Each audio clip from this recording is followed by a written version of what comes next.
राधा, ये तू झाड़ू लगा ले, मैं बर्तन धोने जा रही हूँ। क्यों? मैं तेरे बाप की नौकर हूँ? जैसे तू भी आगे आई है ना, वैसे ही मेरी भी शादी हुई है। खुद तो कुछ काम करती नहीं है, मेरे पे हुक्म चलाती रहती है। मेरा पति बाहर काम करे और तू मुझे यहाँ नौकर नहीं बनाना चाहती है। वैसे भी तू होती कौन है मुझ पे हुक्म चलाने वाली? चल जा अपना काम कर। राधा, मैं कुछ ज्यादा तो नहीं बोली हूँ, सिर्फ झाड़ू लगाने के लिए तो कह रही हूँ, बर्तन तो मैं धोने जा ही रही। अरे तुम दोनों आपस में क्यों लड़ रही हो? फूल, अगर इसका काम करने का मन नहीं है तो झाड़ू मैं लगा देती हूँ, ठीक है? माँ जी, आप रहने दो, मैं झाड़ू लगा लूंगी। अरे फूल, ये बाहर शोर कैसा था? कुछ नहीं जी, वो देवरानी जी को झाड़ू लगाने के लिए बोल रही थी। अरे उसको क्यों बोलती है? तुझे पता है ना वो गर्म मिजाज की है। मैंने कुछ बोला ही नहीं उनसे, मैं तो बोली खुद ही लगा लेती झाड़ू। चल ठीक है, लगा ले। माँ, क्या हुआ? कुछ उदास लग रही हो? सब ठीक है? कुछ नहीं बेटा, दोनों बहूओं में आपस में तू मैं हो गई थोड़ा। झूठ क्यों बोलती हो? ये बोलो ना कि मुझे इस घर में नौकरानी बनाना चाहते हो। अपने बेटे के सामने कितना सीधे बनते हो ना, और मुझे उनके पीठ पीछे सारा घर का काम करवाते हो तुम लोग। ये क्या बकवास कर दिया तुम? माँ से बोलने की तमीज भूल गई? बकवास नहीं कर रही, अपनी माँ से पूछो सब कुछ। खबरदार, अगर माँ के खिलाफ एक शब्द बोला तो मुझसे बुरा कोई नहीं होगा, समझे तुम? तुम भी मुझ पे ही चिल्ला लो, बस ये इज्जत रह गई है मेरी। राधा, राधा, राधा, राधा, राधा, क्या था ये?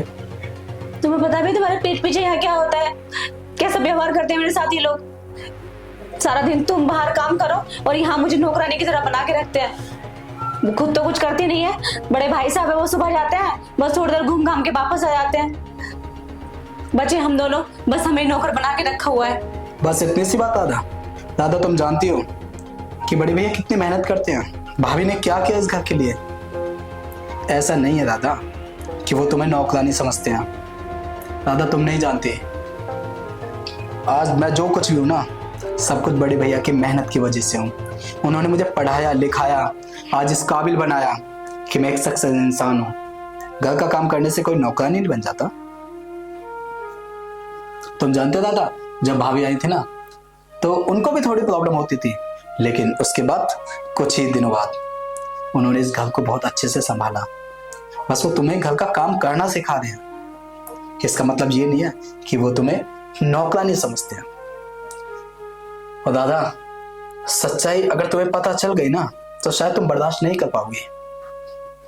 तुम जानती हो, मैं इस घर का बेटा नहीं हूं। 26 साल पहले माँ ने मुझे अनाथ आश्रम से गोद लिया था, लेकिन उन्होंने कभी मुझे अपना सौतेला बेटा नहीं समझा। भैया ने कभी मुझे अपना सौतेला भाई नहीं समझा। बचपन से उन्होंने मुझे सगे भाई जैसा प्यार दिया, सम्मान दिया, पढ़ाया लिखाया, हम मेरी तरक्की के लिए ना जाने कितना त्याग किया। भाभी ने भी ना कभी मुझे सौतेला देवर नहीं समझा। हमेशा मेरी छोटी छोटी फरमाइशों को पूरा करने के लिए भैया को कहती। मुझे माफ कर दो, मुझे तो पता ही नहीं था कि तुम उनके सगे बेटे नहीं हो, और मैं ऐसा व्यवहार करती हूँ लोगों के साथ।